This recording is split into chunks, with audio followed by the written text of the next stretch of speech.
Hello friends, welcome to Telugu audio story. మీరు కనుక ఛానల్ని ఫస్ట్ టైం చూస్తున్నట్లయితే ఛానల్ సబ్స్క్రైబ్ చేయండి, లైక్ చేయండి. అలాగే ఈ స్టోరీపై మీ వాల్యుబుల్ ఒపీనియన్ని కమెంట్ రూపంలో తెలియజేయండి. ఇక కథలోకి వెళ్దామా? వీడియో చూస్తున్న అందరూ కింద కనిపిస్తున్న హైప్ ఆప్షన్ యొక్క వీడియోని ఎంకరేజ్ చేయండి. గుండెల మీద కుంపటిలా ఉన్న అన్ని ప్రశ్నలకి చిటికలో సమాధానం చెప్పి వెళ్ళిపోతున్న హంసపాప వదిలిన ప్రశాంతతలో అదే నవ్వుతో అభి తిరిగి వెళ్ళిపోతే లోపలికి వెళ్ళాలా వద్దా అన్న సందిగ్ధంలో గుమ్మంలోనే కొట్టుకుంటున్న తల నెత్తి మీద మొట్టికాయ పొడిచి లోపలికి లాక్కెళ్ళింది సుజాతమ్మ.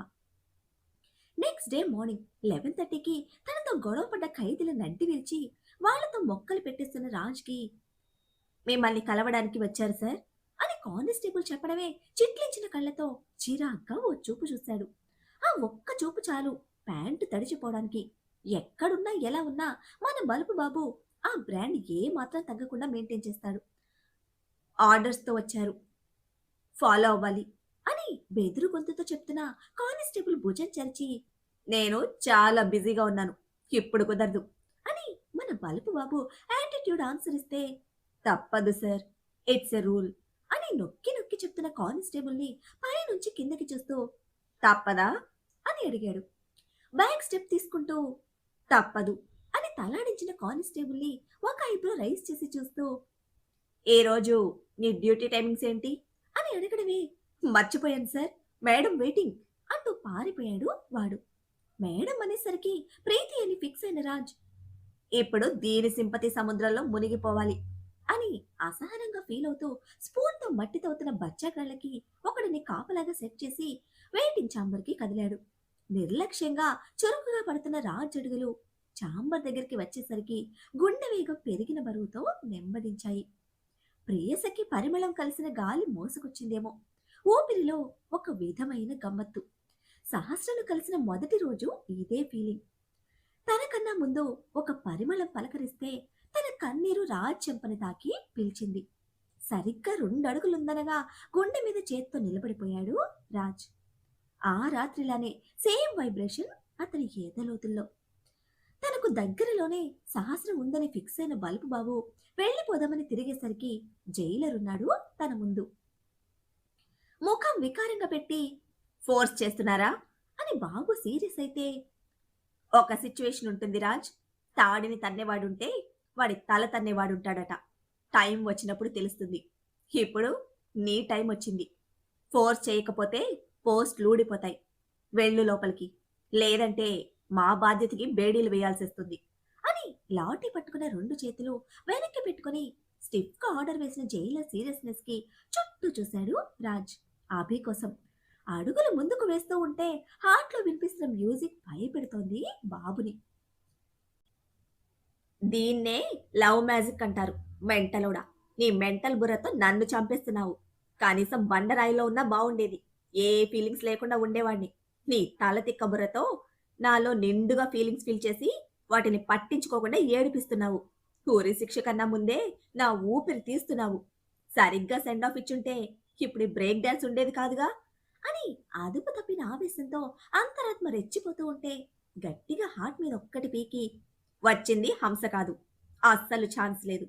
దాన్ని తలిచి నువ్వు నన్ను హింస పెట్టడం మాను అని హార్ట్కి వార్నింగ్ ఇచ్చి నసపెడుతున్న జైలర్ని చిరాగ్గా చూస్తూ లోపలికి వచ్చిన రాజ్కి తన గుండె తలిచిన హంసపాప ఎదురుగా కనిపించి ఊపిరాగిపోయింది.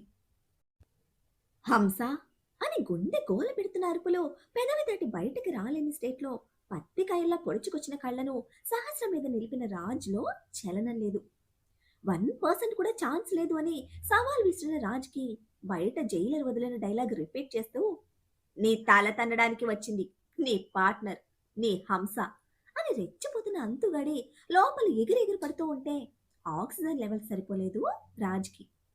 ఊపిరి ఉగ్గపట్టిన గొంతుతో గుండెకి ఒక్కసారిగా ఆక్సిజన్ ఇవ్వడానికి ట్రై చేసిన రాజ్ పొలమారి కసకస దగ్గుతూ ఉంటే వేళ్లు కదిపి హాయ్ చెప్పిన అభి నవ్వుతూ బయటకు వెళ్ళిపోయాడు.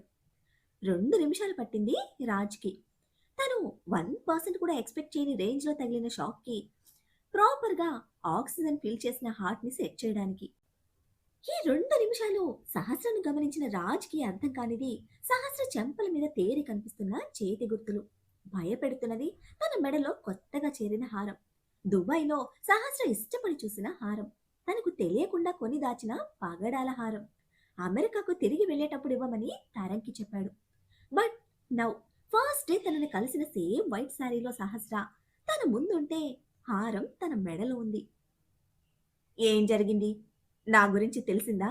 తెలియలేదా? అని తర్కించుకుంటున్న ఆలోచనల మధ్య ఎన్నో వేల ప్రశ్నలు. ఏమడుగుతుంది? ఏదడిగితే ఎలా ఆన్సర్ చెప్పాలి? అని రిహార్సల్స్ చేసిన బాబు ఫేస్ ఫీచర్స్ హ్యాండ్స్ ఫోల్డ్ చేసుకొని అబ్జర్వ్ చేస్తోంది సహస్ర. దొరికిన దొంగని ఎండగడుతున్నట్టున్న ఆ చూపుల వాడికి ఏంటే ఆ చూపు? ఎందుకొచ్చావిక్కడికి? అంటూ మీదకి వచ్చిన రాజ్‌కి చెయ్యి అడ్డుగా పెట్టి బ్రేక్ వేసింది సహస్ర. పడినా సరే పై చెయ్యి తనదే అన్నట్టు బిహేవ్ చేస్తున్న రాజ్‌లో సేమ్ యాటిట్యూడ్. కాకపోతే ముందులా ఆ గాంభీర్యం లేదు. ఆ హుందాతనం లేదు. ఆ పొగరు బలుపు కూడా లేవు. రాజ్‌ని మళ్ళీ చూస్తున్న ఆనందంలో గట్టిగా హగ్ చేసుకొని ముద్దు పెట్టాలన్న కోరిక. తన దగ్గర నిజం దాచినా ఆ తప్పు తెలుసుకునే వరకు కొట్టాలన్న కోపం. నువ్వు తండ్రివి కాబోతున్నావు, మన ప్రేమ రూపం పోసుకుందని చెప్పాలని ఉవ్విళ్ళూరుతున్న ఉద్వేగం. ఇంకా ఇంకా ఏవేవో పిచ్చి ఎమోషన్స్ పోటీ పడుతున్నాయి తనలో. అయినా సరే తను అనుకున్న దానికి బలంగా స్టిక్ అయిన సహస్ర అన్ని ఎమోషన్స్ ని కట్టిపెట్టి స్టేబుల్ గా ఉండడానికి ట్రై చేస్తున్న ఆ ముఖంలో ఏ భావం కనిపించడం లేదు.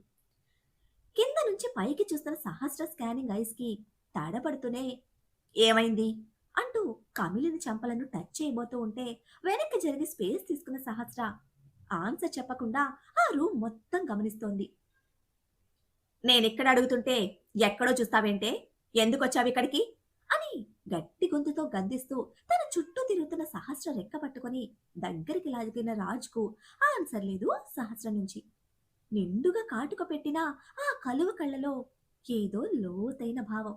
అది అర్థం కావటం లేదు రాజ్‌కి. సహస్ర ముఖం మరింత దగ్గరగా తీసుకొని లోతుగా ఆ కళ్ళలోకి అన్వేషిస్తూ చెంపల మీద వేళ్లను నిలిపి ఎవరు కొట్టారు? అని చిన్న గొంతుతో అడిగిన ఆ స్వరంలో భయంతో కూడిన సన్నటి వణుకు. రాజ్ ప్రెజెన్స్ ఫీల్ అవుతూ ఆ మాయలో పడిపోవడానికి ఏ మాత్రం సిద్ధంగా లేని సహస్ర మాట్లాడలేదు.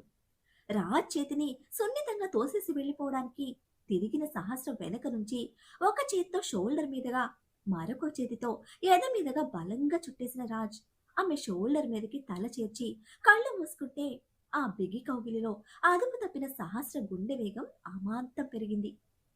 అప్పటిదాకా నొక్కిపెట్టిన దుఃఖం తన శ్వాసతో పోటీపడి బయటకు తన్నుకొస్తూ ఉంటే కనురెప్పలు బిగించి వాటిని కట్టడి చేస్తూ రావద్దని బ్రతిమలాడుకుంటున్న సహస్ర వెన్ను మీద తెలుస్తోంది. తనకన్నా రెండింతల వేగంతో పరిగెడుతున్న రాజ్ గుండె సడి. ఒక్కసారిగా అలసిన దేహంతో రాజ్ చేతులు విడిపించుకోవడానికి చూసింది. కానీ ఆ ప్రయత్నం విఫలమై మరింత బిగుసుకుపోయింది. బలమైన రాజ్ చేతుల మధ్య పిచ్చుకలా ఒదిగిపోయిన సహస్ర బాడీ ఫ్రాగ్రెన్స్ బలంగా తన గుండెల్లోకి తీసుకుంటున్నాడు రాజ్. మళ్ళీ ఎప్పటికీ దొరకదేమో అన్నంత ఆత్రంగా, ఈ జన్మకిది చాలు అన్నంత ఆరాధనగా. నిమిషాలు గడుస్తున్నా ఇద్దరూ దూరం జరగలేని పరిస్థితి. కాసేపటికి నెమ్మదిగా అడిగాడు రాజ్.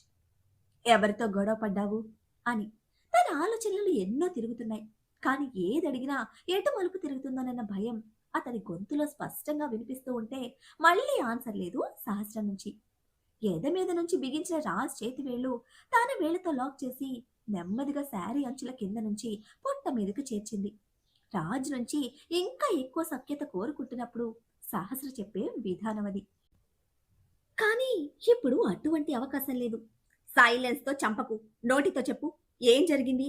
అని మళ్ళీ అడిగిన రాజ్ చేతిని మరింత కిందకు పొత్తి కడుపు మీదకు చేర్చి అక్కడ ప్రెస్ చేసి నిలిపింది. హింస పెడుతున్న హంసపాప మౌనంలో తన గుండె ఏదో చెప్పడానికి ఆరాటపడుతూ ఉంటే అది తెలుసుకునే ప్రయత్నంలో ఉన్న రాజ్‌కి పొత్తి కడుపు నుంచి తెలుస్తున్న స్పందన గ్రహించడానికి అర నిమిషం పడితే అతని బాడీలో చేంజెస్, మందగిస్తున్న అతని గుండె వేగం, పొత్తి కడుపు మీద కదులుతున్న రాజ్ చేతి వెతుకులాటకి నెమ్మదిగా చేతిని వదిలేసిన సహస్ర ఆన్సర్. అతని మనసు మైండ్ గ్రహించేసరికి షాక్ కొట్టినట్టే దూరం వెళ్ళాడు. అమావాస్య చీకటిలో నెలవంక మెరిసినట్టు, బురద తాపడం మీద కమలం విరిసినట్టు సన్నటి అందమైన నవ్వుతో ముందుకు తిరిగిన సహస్ర మొహం చూస్తున్న రాజ్ కళ్ళలో కన్నీటి ఊట. ఆ నవ్వు అతన్ని భయపెడుతూ ప్రశ్నిస్తుంది. అప్పటి వరకు నిశ్చలంగా ఉన్న సహస్ర కళ్ళలో ఒక తెగింపు కదలాడుతూ ఉంటే నెమ్మదిగా తన కళ్ళు కిందకి దించాడు రాజ్. పొత్తి కడుపు మీద చూపు నిలిపి చూపుడు వెలితో పాయింట్ చేస్తూ ఉంటే సహస్ర ఇంకా అందంగా నవ్వుతోంది. ప్రశ్నించడానికి అక్షరాలందని ఉద్వేగంలో రాజ్ నోటి మీద చేతులు వేసుకొని 2 అడుగులు వెనక్కి వెళ్ళాడు. నిర్దాక్షిణ్యంగా గొడవపడి వదిలి వచ్చిన క్షణాలు కళ్ళల్లో కదులుతూ ఉంటే ఇక అంతా అయిపోయింది, ఇక్కడితో తనని వదిలే అని హెచ్చరిస్తున్న మైండ్తో అటు తిరిగిన రాజ్ రెస్పాన్స్ కోసం ఎదురు చూస్తోంది సహస్ర. ఒక్కసారి నేను చెప్పేది విను అని లాస్ట్ డే సహస్ర ఎంతగానో ప్రాధేయపడింది. అగ్రిమెంట్ ప్రేమ పెళ్లి అని అస్సలు వినిపించుకోవడానికి కూడా ఇష్టపడలేదు. ఆ రోజు నిర్ణయించుకున్నాడు తనకంటూ వేరే జీవితం ఇవ్వాలని. అందుకే తన మనసు గాయపడేలా అంత దారుణంగా మాట్లాడాడు. హోంలో ఉన్న అంతమంది పిల్లల్లో తనని చూసుకుంటూ మిగిలిన జీవితాన్ని గడపలేరా అని పేరెంట్స్ గురించి కూడా ఒక మొండితనానికి వచ్చేశాడు రాజ్. నీకు జీవితానికి సరిపడా పనిష్మెంట్ ఇస్తే నేను కోరుకున్న ఆశకి రూపాన్నిచ్చి ఇక్కడి వరకు నా కోసం వచ్చావు. బట్ ఇక మీదట మనిద్దరి మధ్య ఏది ఉండకూడదు. ఉంటే నన్ను మించిన రోగి ఇంకొకడుండడు.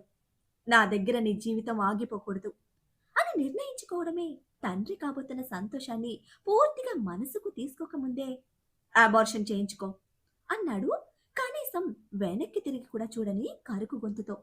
ఆ మాట వినడమే స్పీడ్గా దగ్గరికి వచ్చిన సహస్ర రాజ్ని ఫోర్స్గా తన వైపుకు తిప్పుకొని చెంప పగలకొట్టి అంతే స్పీడ్గా చెంపలు బిగించి పట్టుకొని ఫోర్ హెడ్ మీద కిస్ చేసి సీ యు ఇన్ కోర్ట్ అని సవాలు విసిరినట్టే చెప్పి ఇంకొక క్షణం అక్కడున్న కంట్రోల్ చేయలేని కన్నీళ్లను బిగపట్టుకొని ఫాస్ట్గా బయటకు వెళ్ళిపోయింది. సరిగ్గా నిమిషం కూడా పట్టలేదు సహస్ర బయటకు వెళ్ళిపోవడానికి. కోర్టు గీటు అంటూ నన్ను బెదిరించాలని చూడకు, నీ సెటిల్మెంట్ మొత్తం క్లియర్ అయిపోయింది అంటూనే సహజమైన తన బలుపు ప్రదర్శిస్తూ ఫాస్ట్గా వెనక్కి కదిలిన రాజ్ 4 అడుగులకే ఆగిపోతే అతని మైండ్ మరేదో చెప్తోంది. తన కోరికనే కడుపులో మోస్తోంది. చెంపల మీద కొట్టిన దెబ్బలు తన కోసం జైలు వరకు వచ్చిన సహస్ర ఆలోచన అగ్రిమెంట్ కోసం కాదు అని స్ట్రైక్ అవ్వడమే.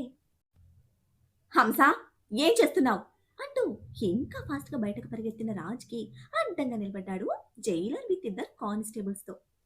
తప్పకోండి సార్ అని విసుగ్గా అతన్ని తోసుకుని ముందుకు వెళ్తున్న రాజ్కి లాఠీ అడ్డు పెట్టి, మాకొచ్చిన ఆర్డర్స్ మేడం నిన్ను కలవడానికి, నువ్వు మేడంని కలవడానికి కాదు అని తేల్చి చెప్పడంతో సీరియస్ గా చూశాడు.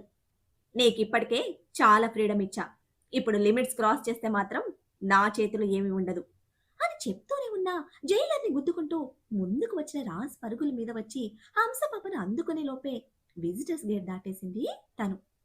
క్లోజ్ అయిన గేట్ పట్టుకొని హంస క్లియర్ గా చెప్పిపో అని అరుస్తూనే ఉన్నా వెనక్కి తిరిగి కూడా చూడలేదు సహస్ర. ఒరే, ఏం చేస్తున్నారు? నా డెసిషన్స్ మారాయో చచ్చావే నా చేతిలో అని అభిని బెదిరిస్తున్నా అతను కూడా పట్టించుకోవడం లేదు. మామా మామా అని అరుస్తూ ఉంటే కానిస్టేబుల్స్ అందరూ పట్టి పట్టి చూస్తున్నారే గాని అభి రెస్పాండ్ అవ్వడం లేదు.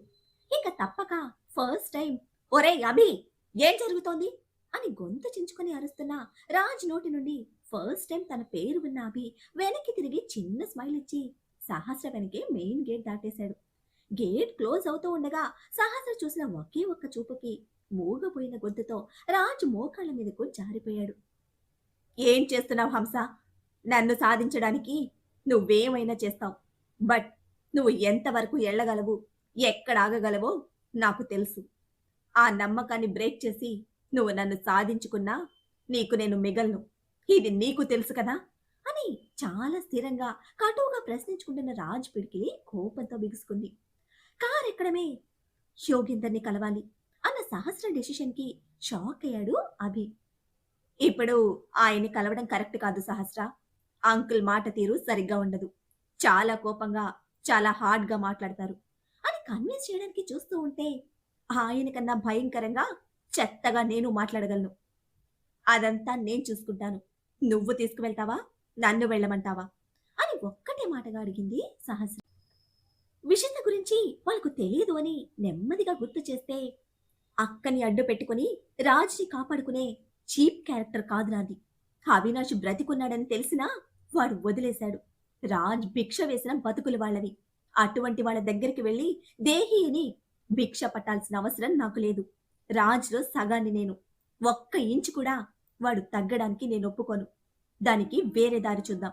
ముందు తీసుకువెళ్ళు అని రుద్రమదేవిలా శాసించిన సహస్రను క్షణకాలం ఒకలాంటి ట్రాన్స్‌లో చూస్తున్న అభి కళ్ళు చెమర్చాయి. అది బాధతో కాదు, అంతులేని అభిమానంతో. అన్నీ తెలుసుకున్న తనకు ఇక చెప్పాల్సింది ఏమీ లేదని డిసైడ్ అయిన అభి మరొక మాట మాట్లాడలేదు. తన పర్సనల్ ఇన్‌ఫ్లూయెన్స్ యూజ్ చేసి అప్పటికప్పుడు యోగేందర్‌ని కలవడానికి పర్మిషన్ తీసుకొని మరీ తీసుకువెళ్ళాడు. మీరు బయటే ఉండండి అని రెస్పెక్ట్‌తో దూరం పెడుతున్న సహస్ర షోల్డర్ మీద చేతిని వేసి ఆపి, ఆ అన్నయ్య అనకపోయినా పర్వాలేదు. పేరు పెట్టి పిలువు. లాయర్‌గా ట్రీట్ చేస్తూ ఉంటే కష్టంగా ఉంది అని బాధగా చెప్తే, నీ ప్రొఫెషన్‌తోనే నాకు పని. రిలేషన్‌తో కాదు. ఆ రిలేషన్ రావాలంటే అది మీ చేతిలోనే ఉంది అనేసి సహస్ర లోపలికి వెళ్తే మరో 10 నిమిషాలకు వచ్చిన యోగేందర్ బయట నిలబడ్డ అభిని గెలుపు గర్వంతో పొగరుగా చూస్తున్నాడు. కాళ్ళు పట్టుకోవడానికొచ్చావా? కాలర్ పట్టుకోవడానికొచ్చావా? అని కోపం నిండిన వెర్రి నవ్వు నవ్వుతూ ఎద్దేవా చేస్తూ ఉంటే పట్టించుకోలేదు అభి. భయం లేదా బాధ, ఇంకా పోతే ఆ రెండింటిని మిక్స్ చేసిన కోపం. ఇది తప్ప ఎప్పుడు మరొక ఫీల్ చూడని అభి కళ్ళలో మొదటిసారి కనిపిస్తున్న కాన్ఫిడెన్స్ కి యోగేందర్ బ్రుకటి ముడిపడితే, సార్, మీకోసం మేడం వెయిట్ చేస్తున్నారు అని సెక్యూరిటీ చెప్తూ ఉంటే, ఏ మేడం అంటూ అభిని పరీక్షగా చూస్తూనే లోపలికి వచ్చిన యోగేందర్ సహస్రను చూస్తూనే కొద్దిగా షాక్ అయ్యాడు. రెండుగా ఉన్న ఆలోచనలతో, వాడి కోసం వచ్చావా? వాడి చావు కోరుతున్నా నాతో కలిసి వాడి చావు సెలబ్రేట్ చేసుకోవడానికి వచ్చావా? ఎంతైనా నిన్ను మోసం చేశాడు కదా! చావు కోరే వచ్చుంటావు అని చివరి మాట అక్షరం పూర్తి చేయకముందే యోగేందర్ గోవ పగిలిపోయేలా పీకింది సహస్ర. రీసౌండ్ వచ్చిన ఆ పీకుడికి పరుగున లోపలికి వచ్చిన అభి అక్కడ దృశ్యం చూస్తూ మ్రాన్ పడిపోతే, యోగేందర్ కానిస్టేబుల్ కొట్టాడు అనుకున్న అభినవ్ సహస్ర ఆలోచనతో కంగారుగా లోపలికి వచ్చాడు. ఎంతైనా పిల్లనిచ్చిన మామ కోసం అల్లుడు అన్ని మాట్లాడి సెట్ చేసిన కానిస్టేబుల్ కదా! ఒకటి కొట్టినా పర్వాలేదు. బట్ ఇక్కడ రివర్స్ లో ఉన్న సిచ్యుయేషన్ కి అమ్మ తోడు ఆమె ఫస్ట్ టైం హర్రర్ మూవీ చూస్తున్న రేంజ్ లో షాక్ అయ్యాడు. ఫ్లోర్ కి ఫెవిస్టిక్ వేసినట్టు చెంప మీద చేత్తో ఇంకా సహస్ర తను కొట్టింది అని నిజాన్ని గ్రహించలేని స్టేజ్ లో విగ్రహాలా నిలబడ్డాడు యోగేందర్. నా తండ్రి వయసులో ఉన్నారు. ఆయన చిన్న పిల్లల నోరు జారితే తల్లి స్థానంలో తప్పు అని చెప్పడానికి కొట్టాను. మీ వయసుకు క్షమాపణ అడుగుతాను. కానీ కళ్ళు మూసుకుపోయిన మీ మూర్ఖత్వానికి నా నుండి ఇదే సమాధానం అని తెగేసి చెప్తున్న సహస్ర కోపంతో సెన్స్ లోకి వచ్చాడు యోగేందర్. చెంప తడిమి చూసుకుంటూ అది నిజమని మెదడు గ్రహిస్తూ ఉండగా తోక తొక్కిన తాచులా బుస్సున పొంగిన కోపంతో సహస్ర మీదకు వస్తూ ఉంటే అభి కానిస్టేబుల్ ఇద్దరూ ఒకేసారి అడ్డుగా వచ్చారు. నా ముందు మాట్లాడటానికి భయపడతారు, అటువంటిది నన్ను నన్ను కొడతావా అంటూ మీదకి గుర్తున్న యోగేందర్ని నిలువరించడం దున్నపోతుని అడ్డుకుంటున్నట్టే ఉంది అభి వాళ్ళ పరిస్థితి. యుద్ధం అయినా సరే ఆడదాన్ని ఉసురు పోసుకోవడానికి ఏ వీరుడు ఇష్టపడడు. ఆ మాత్రం నీతి తెలియని నీకు భయపడేదేంటి అని సహస్ర మాటలు తూటల్లై పేల్చుతూ ఉంటే, నాన్‌సెన్స్. నేను నీ ఉసురు పోసుకోవడం ఏంటి? నిన్ను మోసం చేసి వాడుకొని వదిలేసింది వాడు. ఆడపిల్లల జీవితాలతో జల్సాలుగా ఎంజాయ్ చేయడానికి అడ్డమని నా కూతుర్ని చంపేశాడు అని కోపంగా అరుస్తున్న యోగేందర్ని మళ్ళీ పీకడానికి చెయ్యెత్తింది సహస్ర. అయితే ఈసారి కొట్టలేదు. చెంప వరకు వచ్చిన ఆ చెయ్యి ఆగిపోయినట్టే యోగేందర్ గొంతు కూడా లాక్ అయింది. కొట్టడానికి క్షణం పట్టదు. అరిచేతిలో పెట్టుకుని అపురూపంగా పెంచుకున్న కూతురి కన్నా ఎక్కువగా అల్లుడి మీద పెంచుకున్న మీ పిచ్చికి కొట్టలేకపోతున్నా అని తన చేతిని వెనక్కి తీసుకుంటూ అన్న సహస్ర మాటల్లోని నిజం యోగేందర్ అహాన్ని తాకాయి. అదే నిజం. కూతురి మీద కన్నా ఎక్కువగా అల్లుడి మీద పెంచుకున్న పిచ్చి నమ్మకం, పిచ్చి ప్రేమ భంగపడ్డాయన్న ఆవేశమే ఆయన్ని మరో ఆలోచన లేని మూర్ఖుడిగా తయారు చేసింది. మొదటిసారి తన ముందుకు వచ్చిన సహస్ర ఆ నిజాన్ని, అతని మనసు లోతుల్లోని ఆవేదనని యోగేందర్ కళ్ళకు చూపిస్తే అప్పటి వరకు విరుచుకుపడుతున్న మనిషి మోకాళ్ళ మీద జారిపోతూ ఉంటే వదిలేశాడు అభి. మిస్టర్ అభినవ్, ఇక్కడ మీ పని లేదు, బయటకు వెళ్ళండి అని సీరియస్ గా చెప్పిన సహస్ర కాన్ఫిడెన్స్ కి మరొక ఆలోచన లేకుండా కానిస్టేబుల్ కి కూడా కళ్ళతోనే చెప్పి బయటకు నడిచాడు అభి. మరి ఇప్పుడు సహస్ర యోగేంద్ర మధ్యన జరిగే యుద్ధంలో గెలుపెవరిది? కళ్ళు మూసుకుపోయి నిజాన్ని గ్రహించలేకపోతున్న యోగేంద్ర అజ్ఞానానికి రాజ్ ఔన్నత్యాన్ని హిమాలయ శిఖరంలా యోగేంద్ర కళ్ళ ముందు నిలబెడుతుందా? రాజ్ విషయంలో యోగేంద్ర నిర్ణయం ఎలా ఉండబోతుంది? రాజ్‌ని బయటకు తీసుకురావడానికి సహస్రాభిలు ఏ అస్త్రాన్ని సంధించబోతున్నారు? పద్మవ్యూహం నుంచి బయటపడడం తెలియక ఆ అభిమన్యుడు ప్రాణాలొదిలితే, ఈ అభిమన్యుడు తల్లికి తోడుగా నిలిచి పద్మవ్యూహం నుంచి కాపాడి, తనకు ఆయువు పోసిన తండ్రి ఆయుష్‌ని తల్లికి కానుక చేస్తాడా? ఏం జరుగుతుందో తెలియాలంటే నెక్స్ట్ ఎపిసోడ్‌ని ఫాలో చేయండి. అలానే ఈ ఎపిసోడ్‌ని లైక్ చేయడం మాత్రం మర్చిపోకండి. Bye friends.